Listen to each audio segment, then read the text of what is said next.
Assalamualaikum warahmatullahi wabarakatuh. Namo Swastiastu, Namo Buddhaya, Salam Kebajikan. Perkenalkan, nama saya Keanu Nathanael Skivo Parapat, NIM 22055311155 dari Fakultas Teknik Universitas Udayana, Program Studi Teknik Mesin, mata kuliah Pengetahuan Material Teknik TM 1210, dosen pengampu Profesor Dr. Cokorda Gede Tirtaninda STMT. Di sini saya akan mempresentasikan hasil kerja saya mengenai fase equilibria, perubahan fase, dan fase karakteristik yang diisi dengan 1.1 yaitu pendahuluan, 1.2 aturan dan definisi tahap, 1.3 equilibrium tahap 1 dan 2 komponen, 1.4 klasifikasi paduan. 1.1 pendahuluan. Kehidupan manusia selalu berhubungan dengan bahan seperti yang terdapat pada sandang, pangan, papan, transportasi, komunikasi, dan sebagainya. Dalam memproduksi suatu barang, bahan merupakan komponen utama yang penting di samping komponen lainnya. Para perancang, para pengambil keputusan, dan para ahli teknik produksi perlu menghayati pentingnya bahan teknik. Bahkan perlu mengetahui secara pasti bahan yang akan dipakai di suatu produk, sehingga nilai produk dalam artian luas menjadi meningkat. 1.2 Aturan dan definisi tahap. Fase didefinisikan sebagai bagian dari sistem yang seragam secara kimia dan fisika, sepanjang dan dapat dipisahkan dari bagian lain dari sistem dengan cara membatasi permukaan. Sebuah sistem adalah bagian dari alam material yang bisa kita pilih pertimbangan.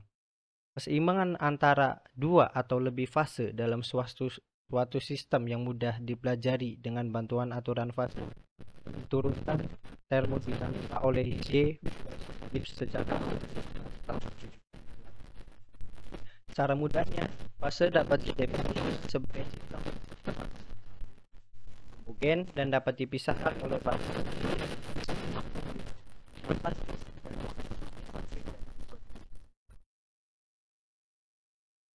Secara mekanik dari lain itu sistem satu fase dua cairan yang sistem fase cairan cepat dan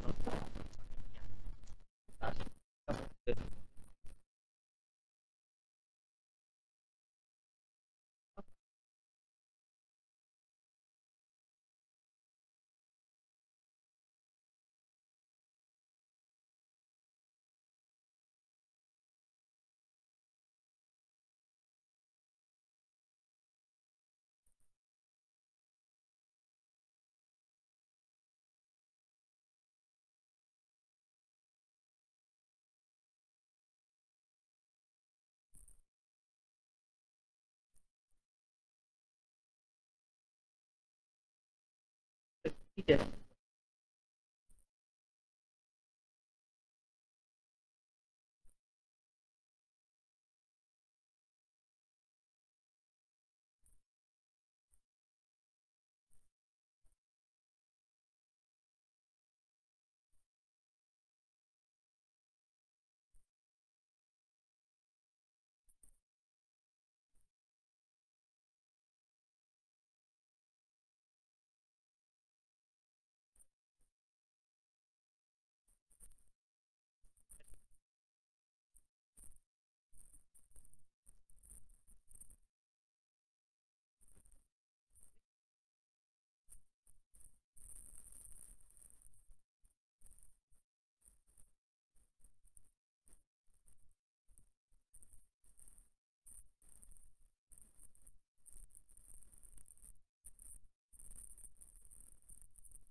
Klasifikasi paduan.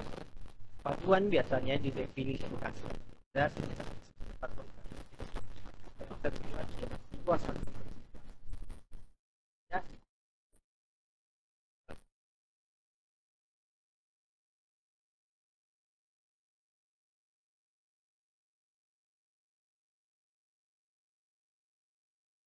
single phase Loy atau paduan. Solusi padat hanyalah solusi solid garagan terdiri dari dua atau lebih jenis. Istilah kelas digunakan untuk merujuk pada yang lebih melimpah dalam larutan padat, dan istilah zat terlarut lebih sedikit melimpah atom terlarut didistribusikan melalui isi dari kristal pelarut. Isi dari larutan padat hasil pada dasarnya itu dari pelarut. Namun, atom zat terlarut mungkin menempati dua tipe posisi yang berbeda dalam kisi pelarut, seperti yang ditunjukkan pada gambar 1.3. Jika mereka menjadi atom pelarut dari kisi, kombinasi yang dihasilkan adalah secara alfa. Jika mereka menepati posisi interstisial Y antara atom kisi, kita memiliki solusi solid interstisial. Itu adalah salah satu titik 3 yang sudah dijelaskan tadi. Jadi di gambar ini terdapat dua padatan subdivisional. Yang A adalah padatan yang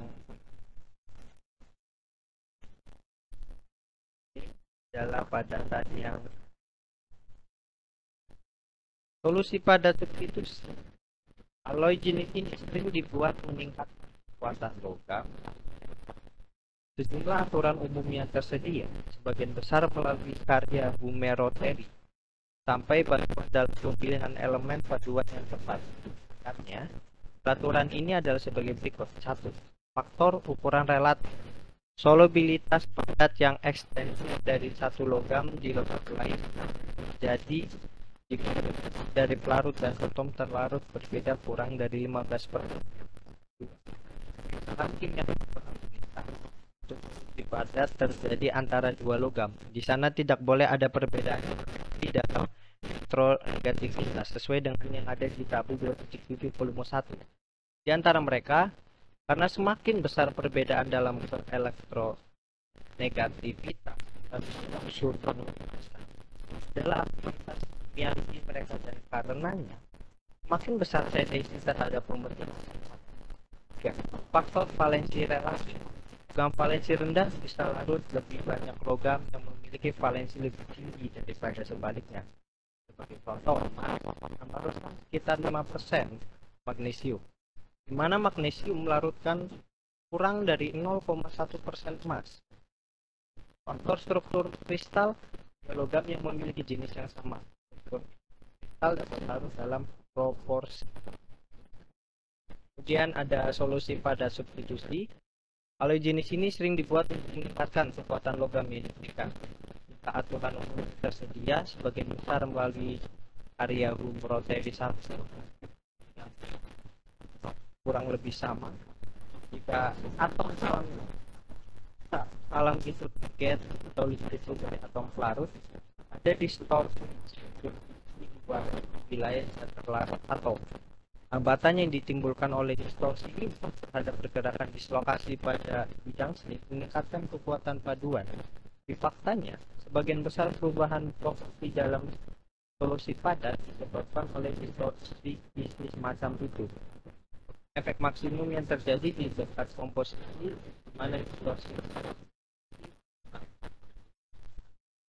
kemudian memerintahkan solusi padat dalam larutan padat sejak ditunjukkan pada gambar 1.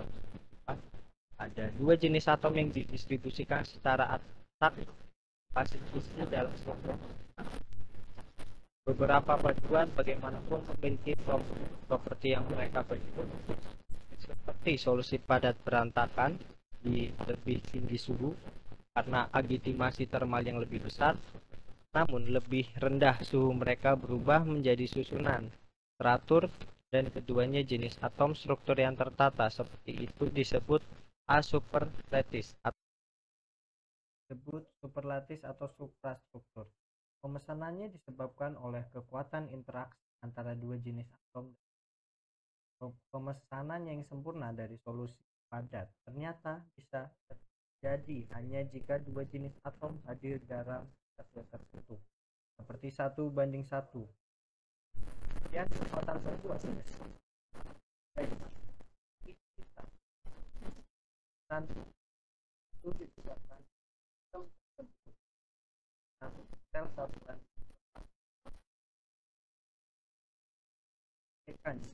fase yang memiliki struktur isi yang sama dengan fase tidak stabil. Dan bagaimanapun semesta menunjukkan perubahan nanti dalam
negativitas senyawa intermetal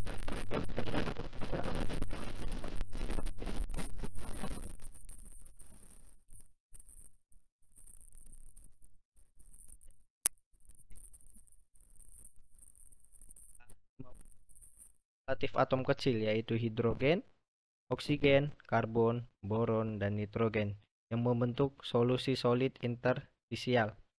Seperti yang telah kita lihat juga, bentuk senyawa interstisial dalam logam transisi seperti skandium, titanium, zirconium, tantalum, tungsten, radium, dan kristal senyawa berbeda dari komponennya. Kemudian yang C adalah senyawa elektron. Ini adalah senyawa yang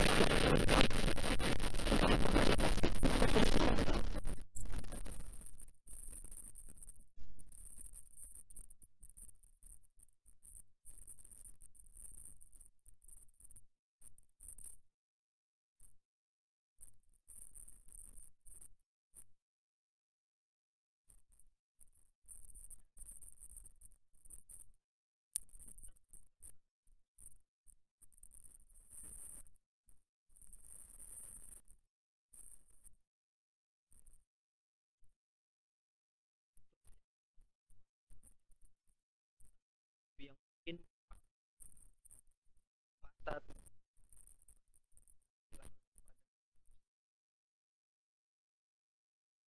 untuk tujuan penghitungan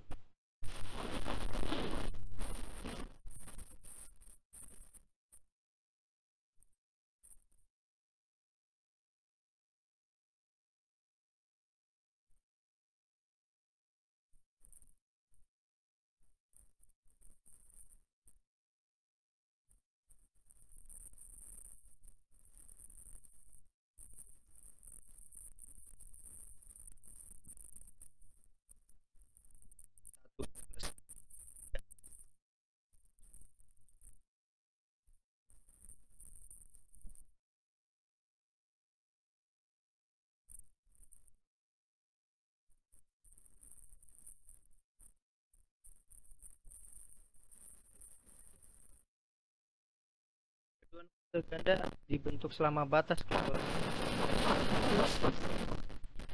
paduan fase ganda yang dibentuk